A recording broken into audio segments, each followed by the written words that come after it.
Yan lang yung pinapaluto mo? Ah, meron pa doon. Asan ba yung inarkila natin ano? Nasaan pa yung susub na inagkailan natin? Ayan. Hi sir, good morning. Ay, good morning. Eto? Sir, Yes sir. bakit ito lang yung niluto mo? Ito na po yung lahat sir. Yung pinaluto sa akin ni... Ano man nangyari na yun? Nandyan na mga bisita mo. Chapsoy, Tapos yan lang minudo, yung pansit, din kain. Minuto. Tayo lang naman pinalo mo sa akin eh. Ito lang oh. Oo. Yes po. Kanin na ano? Lata pa yung pagkain mo, sir. Ano ba yan? Hindi yan lang sir. Ano to? Sayang naman yung po. Chapsoy, ganito? Yes po. Tas minudo? Special recipe po Kaya yun. namin Tas lutuin pansit, to oh. eh. Sayang lang yung binayad mo na yun. Magkano pinayad mo dyan? Di pa nga bayad eh. Magkano arkila mo? 10K po yung usapan namin. 10K? Yes po. Grabe 10K, naman yun, ito sir. lang niluto mo. Lang? Yan lang oh. Ma'am, Gulay lang excuse sa me, minudo. Yan niluto po na yan, na hindi po yan yung binayaran nyo sa akin. Yung kakayahan ko po, yung skill ko yung binayaran nyo. Skid, kaya-kaya nga namin lutuin Masarap to eh. ba yung luto Pero mo pag grabe ikaw naman, nagluto? sobra namang... Basic lang to. Tapos, No, hindi yan sa ganyan basic, ha?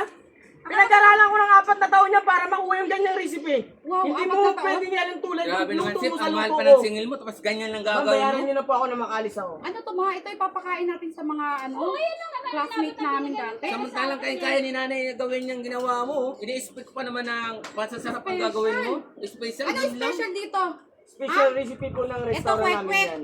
Ano special dito? Minudo po yan. Hindi, ano nga special sa minudo mo? Yung pagkagawa ko yung special dyan. Ha? Ma'am, sa mamahaling restaurant ako inupahan na yun. Ano ba yan, ma'am? Pinagbigyan ko na nga kayo, ma'am. Huwag niyo sisihin niyo si nanay niyo. Ma'am, bayaran niyo na lang po ako. Grabe naman itong mga magsalita. Magpapaluto kayo tapos ngayon nagre-reklamo. Hindi kasi matignan mo naman, sinaing na lang oh, gatak pa eh. Gatak pa, ano pa Lata yan? pa yung sinain, Dapat sir. kayo lang umilis kanina.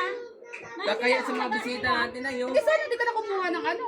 Ay, di ba sabi niyo? Sinunod ko lang naman yung sinabi niyo. Nag-arkila pa tayo, napakamahal yung Tingnan mo bayaran yung natin pansit. yan. Yun lang oh. Ang putla ano to, nalaglag, kaya namutla. Walang kasahog-sahog. Ha? Tikman mo. Walang muna. sahog, ang Tikman atay. niyo muna, ma'am. Diyos ko, kumuriyo. Wala naman kasi ang yung maputla ang kailangan niya, yung lasa. Hindi putla lang ang naano Eh, kung titignan mo pa lang, mukha lang hindi masarap eh. Para na siyang walang, ano, kalutay-lutay Walang yung luto mo, special sir. sa luto Itong mga mo. to. Dapat ginalingan mo naman sana, pati masayang bayad namin sa'yo. Ma'am, bayaran niyo na po ako na makalis na po Ay, ako. hindi ka Yan na naman po yung babayaran ng napag-usapan ganyan. namin ni mamang niyo. Sapat lang sa inyo, sir, bayaran ng 1,000 sa ginawa ninyo. 1,500 pwede na yun. 10,000 po yung Kasi usapan namin. nakakano naman din sa profession niya eh. Masyado natin siyang ano. Tama lang yung 1,000. Mga babayad nyo. Tingnan mo naman ma, ginawa niya. Yan lang yung luto niya, 10K. Tignan mo naman yung chopsoy niya. Eh, wala pa yatang 1/4 tong niluto Sir. na to. Hindi ako Wala mo ng kalapot-lapot yung sabaw.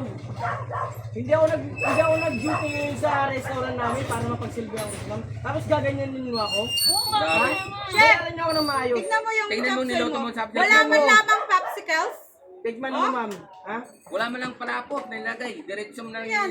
nilagay Well, yan yung niya. pinili nyo. No? Pumunta ako dito, niluto ko yun lang yung binayaran niyo sa akin. About sa kung may kulang, ginawan ko lang ng paraan yan, no? Kaya sa bisita naman isip ang ginawa mo. Tikman Nakaka-disappoint nyo kasi, naman. kahit kulang man yan siguro yung lapot yan, pero masarap yan, quality yan. Oo, masarap yan. Natikman ko talaga yan. Masarap yan. Pati Tapos pansit. yung minudo mo, bawas na. Siguro, pinauna mo na yata yung mga bisita mo. Sinanay naman kasi dapat pinantayan mo yung ano. Siyempre, bisita Ma'am, mo yan. ano, magkatalo po ba kayo dyan, o babayaran nyo na po ako? Para po, Babayaran na kasi lang yan. may duty pa po ako eh. Bayaran mo na lang, nung maumalis na, nag-iinit lang ang ulo ko dyan eh. Bayaran nyo po ako. Ano, kukukuha ko ng pera doon. Hindi ka lang, bakit naman eh, nagkukusa ka, magantay ka lang, abutan ka. Ay, ang tatagal nyo po eh. May oras yung trabaho ko. Oh, marsal-sal Ano sana 1,000? 1,000 tama Tama na na yun yan, sa'yo. 1,000. Pamasahe mo. Magkaka 1,000. Usapan niyo, 10,000. Sabi nyo kasi, kahit magkano, kaya Sino kaya naman nyo sira bayaran. ulo, magbabayad ng Alam mo, 10,000 Chef, sa ganito isang lang yun. tatlong putahe. Ang isang putahe, ganito kadami. Mga 200 lang yung singilan. Sa mga pag nag-home service ka, mga 200, 600 Baka lang. naman ano to. Sir, Baka baka tagaluto lang sa restaurant nyo na karinderya dyan sa gilid. Ha? Ibahin nyo po ako. Ma'am, yung usapan natin, bayaran nyo na po ako. Bayaran nyo lang kasi 10,000. Ano to, makasabwat mo? Baka Eh magiging baka naman katungitan mo Grabe to. naman magsalita sa akin, sarili nyo magulang, gaganyanin nyo magsalita kayo sa akin. parang kasama mo sa tong Oo, kita yan eh. parang nakita ko Parang nga ito nakita na namin isang yan araw eh. eh. Doon kayo sa bandang bahay oh. Iyan tayo eh. Pinag-isahan tayo yan. Mahal sa mga yan. Pati si mama, pinag-isahan na tayo. Yung mga bisita nyo, gutom na, tapos pakainin nyo na pa. Oo, nakakaya mga bibig nyo. Magsalita kayo, ganyan kayo. Tanggapin mo na yung 1,000. Hindi, Hindi, sige na. Usapan. Tama na, umalis ka na dito. Tama Hindi na. ko ito tatanggapin yan, magkabaranggayan tayo. Kung ayaw mo tanggapin to, sige, bahala ka, wala ka makukuha.